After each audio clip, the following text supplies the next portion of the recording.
Selamat pagi saudara, selamat berjumpa kembali dalam pelajaran Alkitab mingguan bersama Suara di Bukit. Saya berharap keadaan saudara dan keluarga baik, penuh dengan damai sejahtera Allah kita, Yesus Kristus. Saudaraku seiman, bukti akan kehidupan seorang Kristen yang sungguh-sungguh adalah bukan hanya ia berbicara tentang kasih, namun ia mencerminkan kasih Allah dalam hidupnya. Ia akan mengasihi Allah dan mengasihi saudaranya. Ia pun rela berkorban untuk menolong saudaranya atau orang lain, seperti yang dituliskan pada ayat-ayat berikut, yaitu 1 Yohanes 3 ayat 16-18 yang akan saya bacakan berikut ini. Demikianlah kita ketahui kasih Kristus, yaitu bahwa Ia telah menyerahkan nyawanya untuk kita. Jadi kita pun wajib menyerahkan nyawa kita untuk saudara-saudara kita. Barang siapa mempunyai harta duniawi dan melihat saudaranya menderita kekurangan, tetapi menutup pintu hatinya terhadap saudaranya itu, bagaimanakah kasih Allah dapat tetap di dalam dirinya? Anak-anakku, marilah kita mengasihi bukan dengan perkataan atau dengan lidah, tetapi dengan perbuatan dan dalam kebenaran. Saudaraku, Tuhan Yesus telah mengorbankan hidupnya bagi kita. Oleh karena itu, kita harus mencontohnya untuk berkorban dan melakukan yang terbaik untuk menolong orang lain atau saudara-saudara kita. Apakah bantuan itu dalam bentuk waktu, pikiran, tenaga, atau bahkan uang? Saudaraku, selanjutnya kita akan belajar dari bacaan ayat-ayat selanjutnya, yaitu 1 Yohanes 3 ayat 19-24.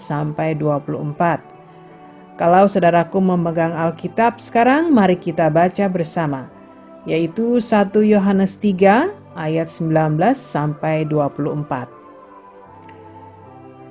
Demikianlah kita ketahui bahwa kita berasal dari kebenaran. Demikian pula kita boleh menenangkan hati kita di hadapan Allah. Sebab jika kita dituduh olehnya, Allah adalah lebih besar daripada hati kita, serta mengetahui segala sesuatu.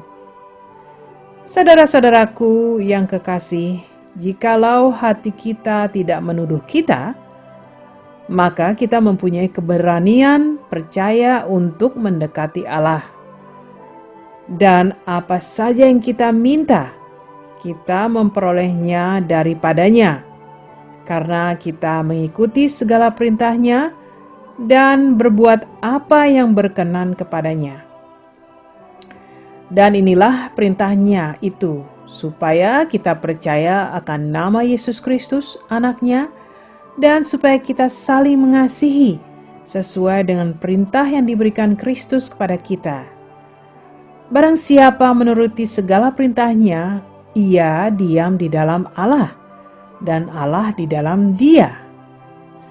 Dan demikianlah kita ketahui bahwa Allah ada di dalam kita, yaitu Roh yang telah Ia karuniakan kepada kita. Saudaraku seiman, dari pasal yang telah kita baca bersama, Yohanes menuliskan pengajaran bagi orang-orang percaya. Hal pertama adalah bahwa orang-orang percaya, yaitu saudara dan saya, berasal dari kebenaran. Oleh karena itu, kita tidak lagi hidup tertuduh akan dosa-dosa yang telah kita perbuat. Namun kita yakin bahwa Allah telah menyelamatkan, mengampuni, dan menghapuskan dosa-dosa kita. Ini bukan berarti kita tidak lagi melakukan dosa. Namun apabila kita tergoda dan melakukan dosa, kita mengerti bahwa Allah akan mengampuni dosa kita. Saudara-saudaraku, seorang yang telah benar-benar selamat atau diselamatkan akan membenci dosa. Dan apabila ia berdosa, maka ia akan cepat-cepat memohon pengampunan akan dosanya. Ia akan terus berusaha untuk hidup dalam kekudusan dan menyenangkan hati Allah. Roma 8 ayat 1 menuliskan, "Demikianlah sekarang tidak ada penghukuman bagi mereka yang ada dalam Yesus Kristus. Oleh karena itulah saudara seiman, maka pengikut Yesus Kristus akan memiliki keberanian untuk mendekat pada Allah."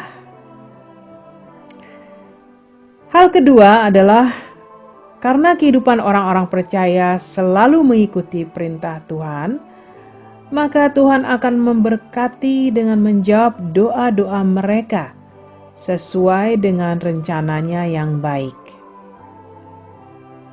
Saudaraku, kalau kita mengikuti Allah, menyerahkan hidup kita pada Allah, maka Allah pun akan memimpin jalan kita. Dan segala hasrat hati dan doa kita akan sejalan dengan kehendak Allah. Dalam artian kita akan mempercayakan kehidupan kita sepenuhnya pada rencana Allah. Kita tahu bahwa Allah memutuskan yang terbaik bagi hidup kita. Dia memberkati hidup kita dengan menjawab doa-doa yang kita panjatkan. Ini membuktikan bahwa kita ada dalam Allah dan Allah ada dalam kita. Hal yang ketiga dan terakhir adalah kehadiran Roh Kudus dalam hidup kita. Roh Kudus meyakinkan kita akan kasih Allah bagi kita dan persekutuan kita dengan Allah dalam Roh. Roma 5 ayat 5 menuliskan, "Dan pengharapan tidak mengecewakan, karena kasih Allah telah dicurahkan di dalam hati kita oleh Roh Kudus yang telah dikaruniakan pada kita."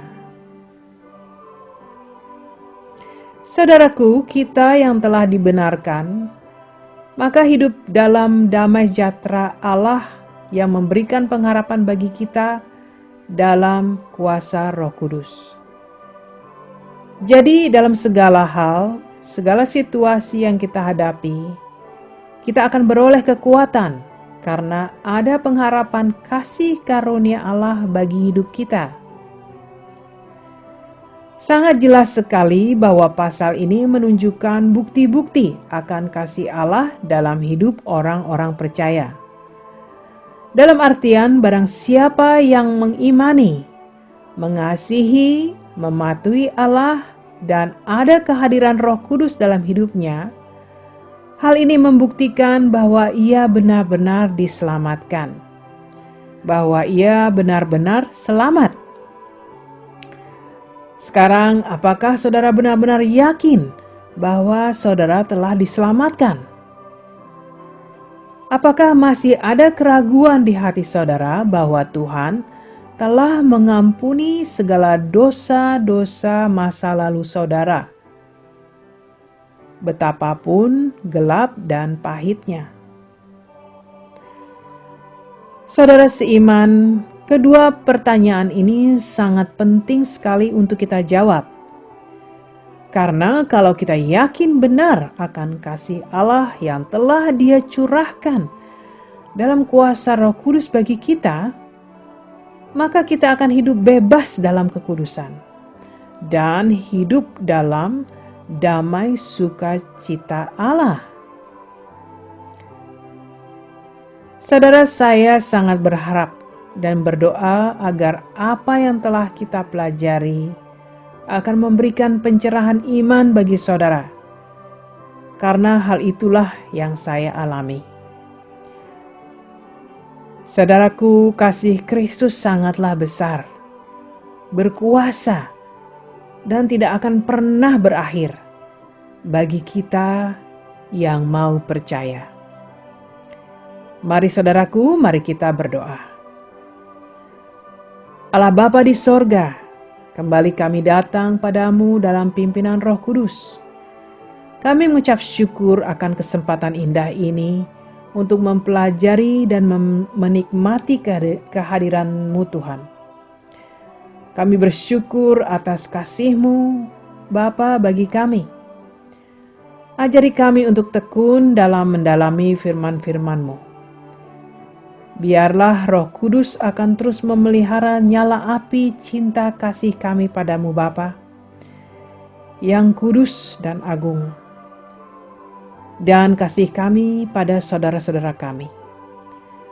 Beri kami terus kesempatan untuk berbuat baik dan terus mengasihi sesama. Ingatkan kami Tuhan kalau ada hal-hal yang tak baik yang tersimpan di hati kami dan di dalam pikiran kami. Kami memohon ampun akan dosa-dosa kami Bapa, dan bersihkan hati dan pikiran kami Bapa. Kasih karunia-Mu begitu besar Bapa, yang terus menguatkan langkah hidup kami setiap hari dalam keadaan apapun. Kami percaya rencana-Mu baik bagi hidup kami. Rencana-Mu sangatlah baik dan sempurna. Segala puji syukur kami panjatkan dalam doa dan kuasa Roh Kudus di dalam nama anak-Mu yang tunggal, Yesus Kristus. Amin. Terima kasih saudara telah menyaksikan video ini. Semoga memberkati, semoga memberikan penyerahan. Terima kasih saudara telah menyaksikan video ini. Semoga memberikan pencerahan. Marilah kita terus berdoa bagi saudara-saudara kita yang lain. Dan apabila video ini memberkati saudara, maka kami mohon saudara bagikan juga untuk memberkati orang lain. Dan silahkan subscribe untuk mengikuti video Suara di Bukit selanjutnya. Tuhan berkati dan sampai berjumpa kembali di video berikutnya. Terima kasih.